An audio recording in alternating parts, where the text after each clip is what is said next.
नमस्कार बंधुरा village food process চ্যানেলে আপনাদের অনেক অনেক স্বাগত জানাই। তো আজকেও চলে এসেছি আপনাদের কাছে আবার একটা নতুন পিঠার রেসিপি নিয়ে। এই পিঠাটা আপনারা খুব সহজেই একদম ঘরোয়া উপকরণ দিয়ে বানিয়ে নিতে পারবেন। আর যারা একদমই পিঠা বানাতে পারেন না তাদের পক্ষেও এটা খুবই সহজ। তো চলুন বন্ধুরা কিভাবে এই পিঠাটি বানাচ্ছি তা আপনারা সম্পূর্ণ ভিডিওটি দেখতে থাকুন। সুজির ভাপা পিঠা বানানোর জন্য আমি প্রথমেই নিয়ে নিচ্ছি 200 গ্রাম মাপের সুজি। এই সুজিটা আপনারা মিহি বা মোটা দানার যে কোনো সুজি ব্যবহার করতে পারেন। একটা পাত্রে আমি প্রথমে ঢেলে নিচ্ছি, সামান্য পরিমাণে দিয়ে দিচ্ছি লবণ। এবার দিয়ে দেব আমি দুধ। আমি এখানে দুধ দিয়ে সুজিটাকে গোলাবো, আপনারা চাইলে জলও ব্যবহার করতে পারেন। আমি দুধটাকে আগে ফুটিয়ে জাল করে নিয়েছি, এটা ঠান্ডা হয়ে গেছে দুধটা। এবার দিয়ে দিচ্ছি সুজির মধ্যে, অল্প অল্প দিয়ে ব্যাটারটা রেডি করব।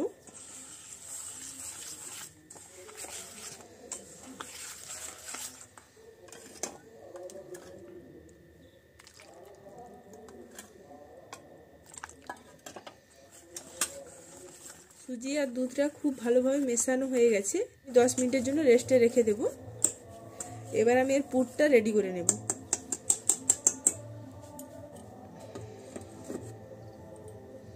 নারকেল কোড়া নিয়েছি আর এর মধ্যে দিয়ে দেব আমি 2 চামচ মতো গুড়।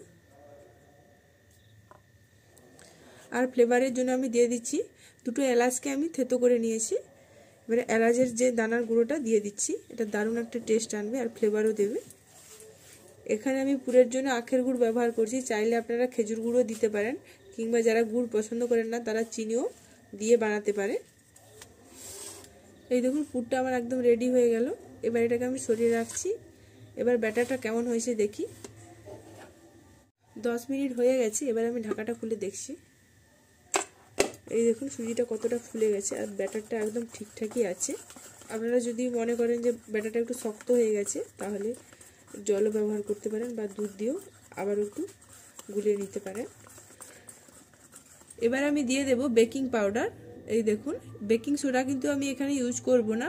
আর বেকিং পাউডারটা কতটা পরিমাণ দেব আমি দেখাচ্ছি। হাফ চামচের একটু বেশি পরিমাণে দিয়ে দিচ্ছি আমি বেকিং পাউডার। বেকিং পাউডারটা দিলে এই যে পিঠাটা বানাবো দারুণ সুন্দর স্পঞ্জি আর একদম জালিদার হবে।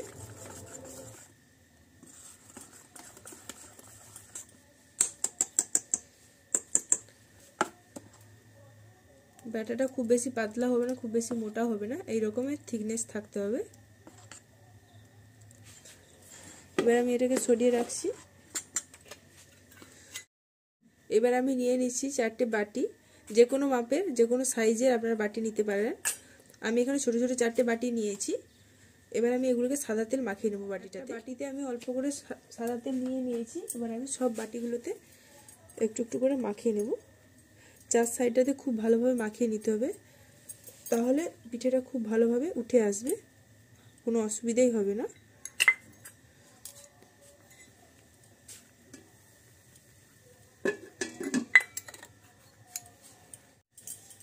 চারটে বাটিতে খুব ভালোভাবে তেল মাখানো হয়ে গেছে। এবার আমি ব্যাটারটা দিয়ে দেব অল্প অল্প করে বাটির মধ্যে।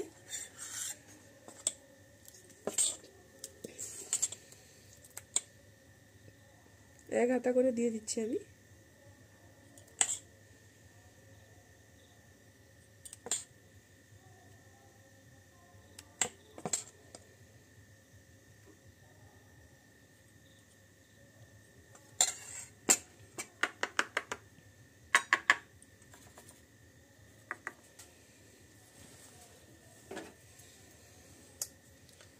এবারে মধ্যিখানে যে নারকেলের পুরটা বানিয়ে রেখেছিলাম দিয়ে দিচ্ছি।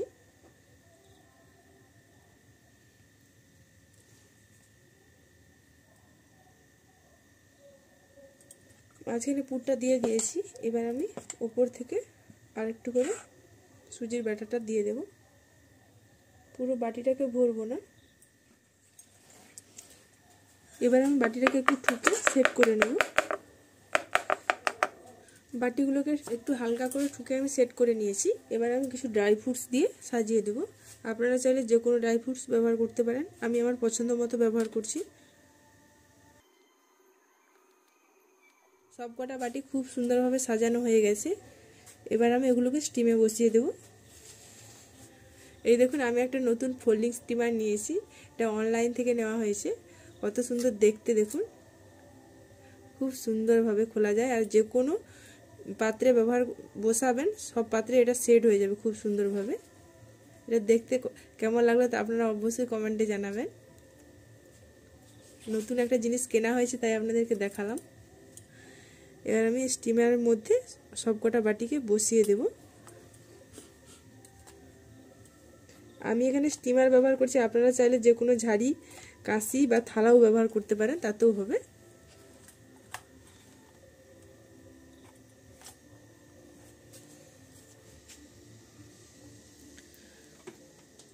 কড়াই কিছুটা পরিমাণে জল আমি আগে থেকে গরম করতে দিয়েছিলাম, জলটা খুব ভালোভাবে গরম হয়ে গেছে। এবার আমি এই স্টিমারটাকে বসিয়ে দিচ্ছি, একটা স্ট্যান্ড নিচে দিয়ে দিয়েছি। এবার আমি ঢাকাটা দিয়ে দিচ্ছি, ঢাকা দিয়ে 10 মিনিটের জন্য এটাকে স্টিম করে নেব। এই দেখুন ঢাকাটা খুলে দিচ্ছি। তো এবার আমি কাঠি দিয়ে চেক করে দেখছি। এই দেখুন একদম ক্লিন এসছে, প্রত্যেকটা বাটি খুব সুন্দরভাবে হয়ে গেছে। তো এবার আমি গ্যাসটাকে বন্ধ করে দেব। এবার আমি এগুলোকে ঠান্ডা হওয়ার জন্য তুলে রেখে দিচ্ছি। ভাপা পিঠাটা নামিয়ে ঠান্ডা হওয়ার জন্য রেখেছিলাম, তো ভাপা পিঠাটা একদম ঠান্ডা হয়ে গেছে। এবার আমি এটাকে ডিমোল্ড করে নেব।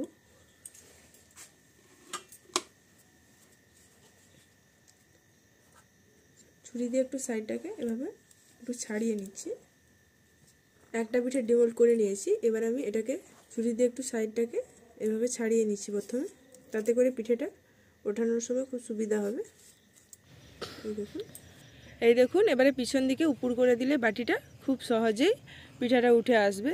এই দেখুন কত সুন্দরভাবে উঠে গেল পিঠাটা। এইভাবে প্রত্যেকটা বাটিকে ডিমোল্ড করে নিতে হবে। 3টে পিঠাকে আমি বাটি থেকে ডিমোল্ড করে নিয়েছি, আরেকটা আছে।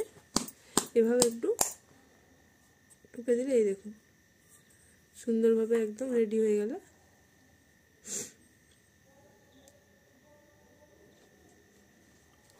এই দেখুন কত সুন্দরভাবে, কত সহজে, একদম কম সময়ের মধ্যে আমার ভাপা পিঠে রেডি হয়ে গেল।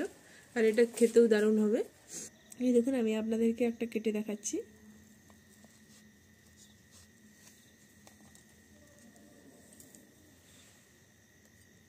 এই দেখুন কত সুন্দর পুরো ভরা আর কতটা নরম হয়েছে। এই দেখুন এইভাবে বাড়িতে বানিয়ে খাবেন আপনারা, খুব কম সময়ের মধ্যে বানাতে পারবেন আর এটা খেতেও দারুণ হবে।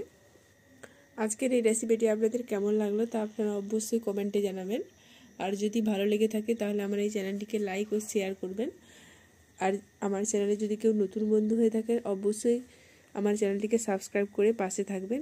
আজকের মতো ভিডিওটি এখানেই শেষ করছি। ফিরে আসছি নতুন একটি রেসিপি নিয়ে। আপনারা সবাই ভালো থাকবেন, সুস্থ থাকবেন, সাবধানে থাকবেন। ধন্যবাদ।